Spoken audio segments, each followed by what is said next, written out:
fear for his little brother was sharper than any claw.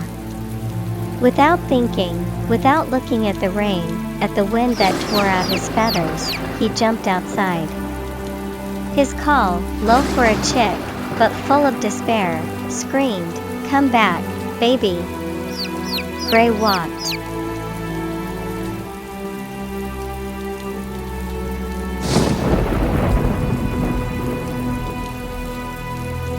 He walked across a huge, open field. Cold water poured into his eyes, heavy wet feathers pulled him down. His stomach growled from hunger, he hadn't eaten since morning.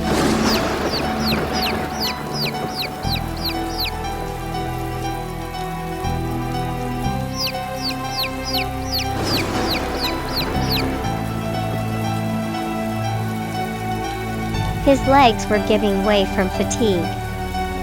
Gray himself was shaking from the cold and fear, but his heart was worried about his brother. It drove him forward, through the rain, through fatigue, through his own fear.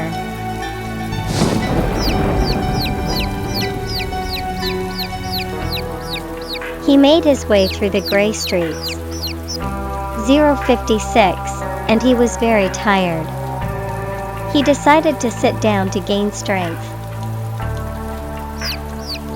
But his heart was uneasy. He decided to continue searching, despite the heavy rain and thunderstorm. And now he has already reached the city, where the only road led, and began to call people for help. But no one paid attention to him. But he still tried his best to call for help. He did not give up and ran to the people.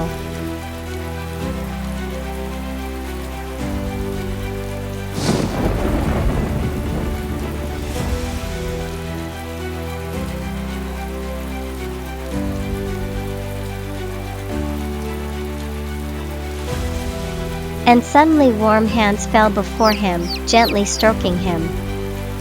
Warm hands warmed him in this cold, rainy weather. He was brought to a warm house, washed, fed and changed clothes. But that was not all. The brother he was looking for also appeared on that road, where the owner of the house picked him up and warmed him up. They met and their joy knew no bounds.